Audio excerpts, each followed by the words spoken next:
Now, on this day, 70 years ago, St Patrick's Athletic played their first ever League of Ireland match. It was Saturday, the 18th of August, 1951, against Drumcondra at Tolka Park.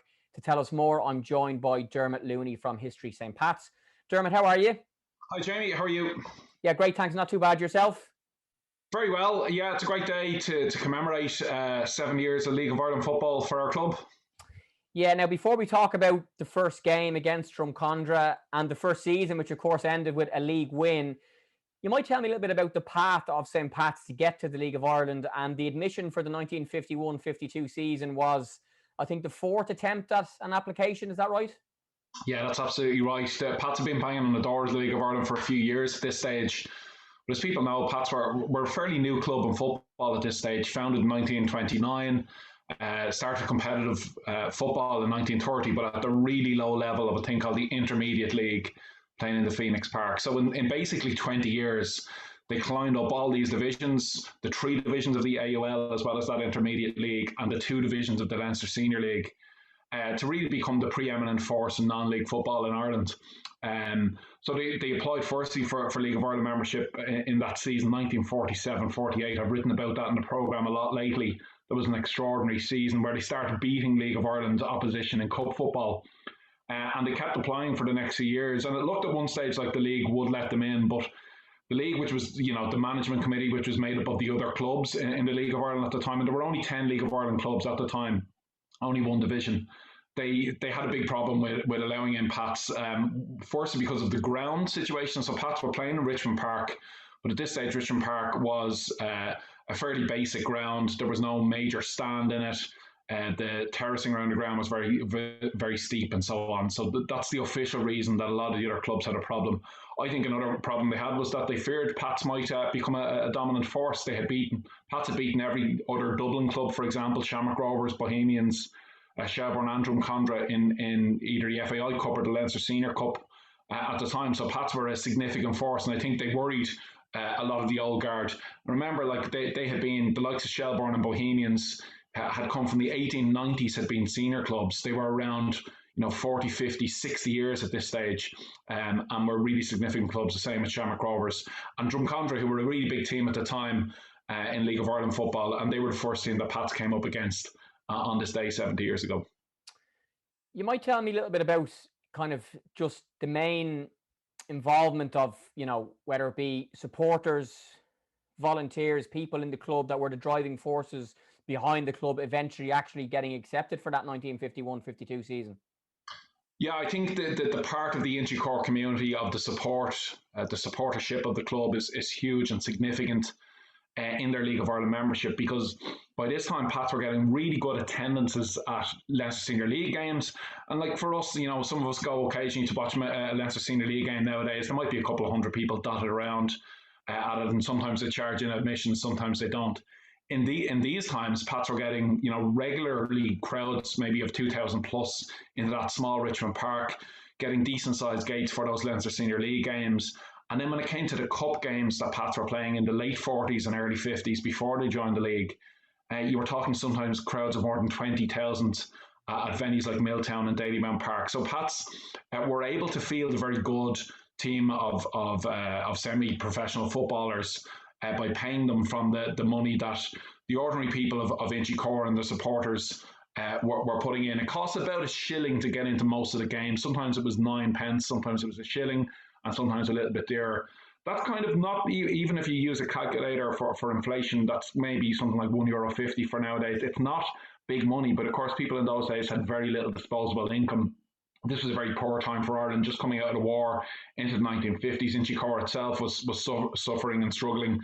The CIE Works, which is the main employer at the time, was beginning to wind down its great works that it had done in the past. So it was a really tough time for the community, and I think Pats entering the league gave Inchicore a big boost, and it was those supporters who got us there. And it was also the committee of the club, which interestingly was made up of a lot of people who'd been involved right from the first team back in 1929, who put the money in, who put the work in to organise it, and eventually got us accepted on the fourth attempt to join the league. And we were accepted along with another club called Evergreen United, who later became Cork Celtic, who were based out of Turner's Cross.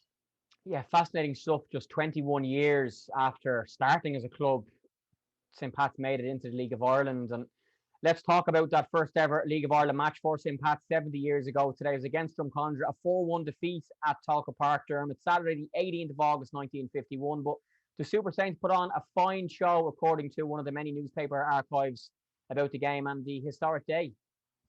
Yeah, and this match was not in the League of Ireland itself because in those days the league was structured differently. So remember, we didn't have two divisions; we only had one. Um, so the league itself, where you played every team twice, didn't begin until November. Before that, they had something called the Shield, which later got replaced by the League Cup. But the Shield wasn't a knockout competition either. It was each team played each other once. And before the Shield again came this particular tournament, which was called the Dublin City Cup.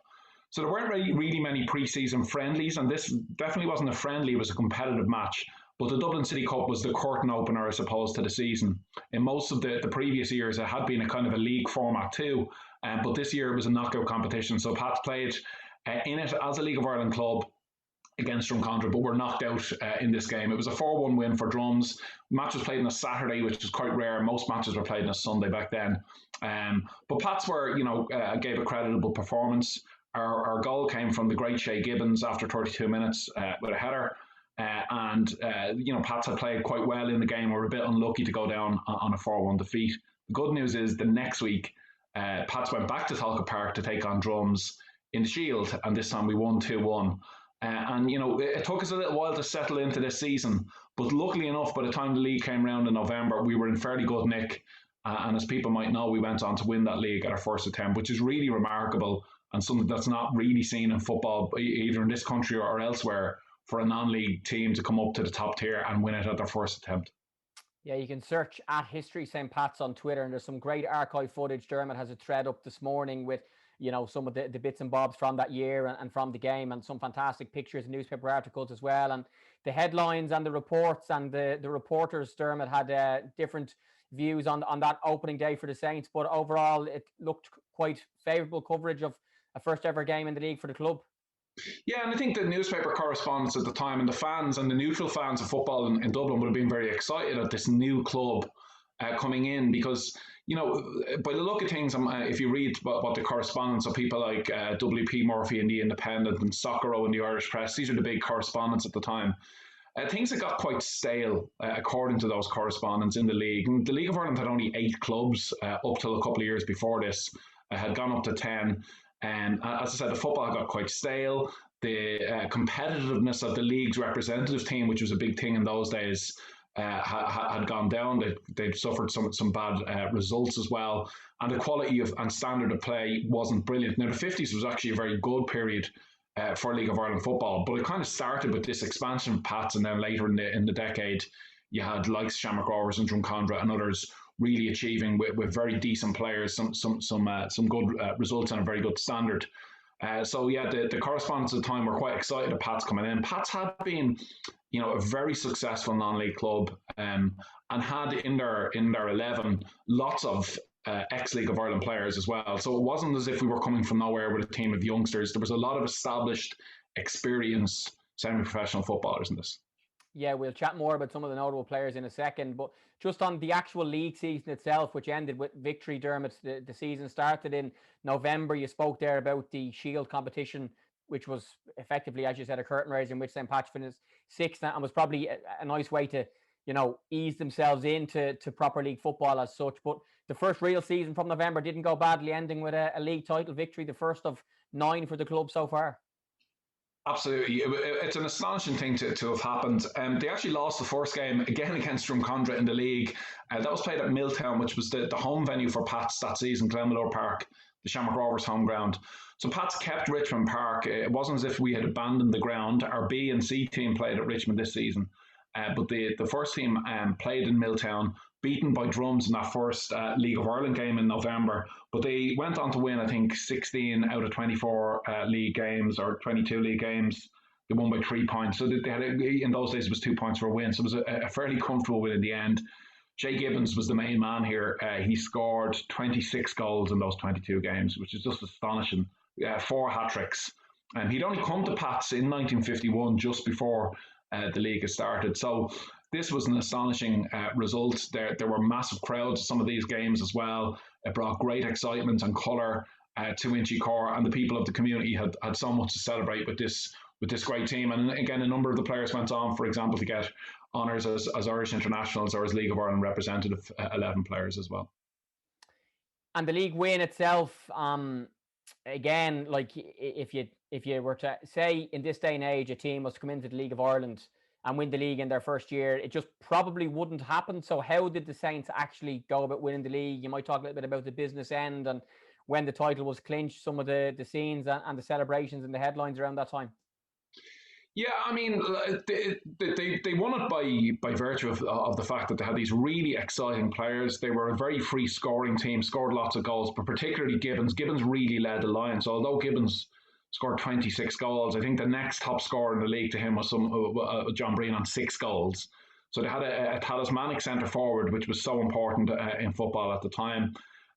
They brought in some extra players as the season went on, which was very important. So they built on some of their non-league players, the players that had in the Leinster Senior League, and built on that with some very exciting talent. Some of the players had come up as well through the ranks at Pats. So the Pats had a minor team. They then got rid of the minor team because they linked up with Bulfin United, the great schoolboy club in the area, and many of the players came up through that. And so, yeah, the league win came, I think, was in April of 52, and it's just an astonishing achievement. And again, big crowds in Milltown in those games. I think one of the matches had something like 20,000, 15,000 at it anyway. Big crowds. The gates don't tend to be published, so it's a bit hard to find that out. But massive excitement around the country at this new team. And Pat's won many followers around Ireland as well, because people were following it on the radio and following it in the newspapers. But what's remarkable, Jamie, is the players were only paid £3 a week. Now, again, using a kind of an inflation calculator, but still only about €100 in nowadays money. Rovers players were paid twice as much, £6 a week at the time. So it was still a very limited operation. When the players went away to away games, for example, in Cork, they would take 3 cars, and that was the way they got to away games in those days.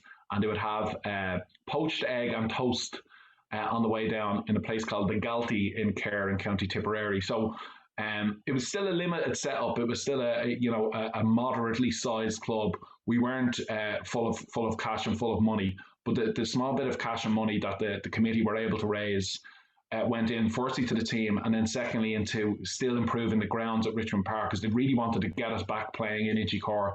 It took them a long time. That didn't actually happen for about 8 or 9 years.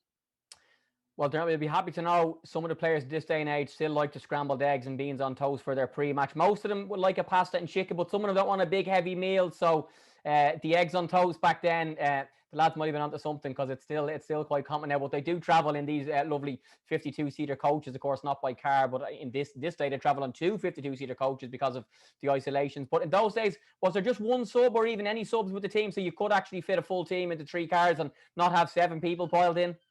So no subs, unfortunately. That didn't come in till a good bit later. In fact, I think Pats had the first ever sub in League of Ireland football, but it didn't come in, I think, until the 1970s, certainly the late 60s.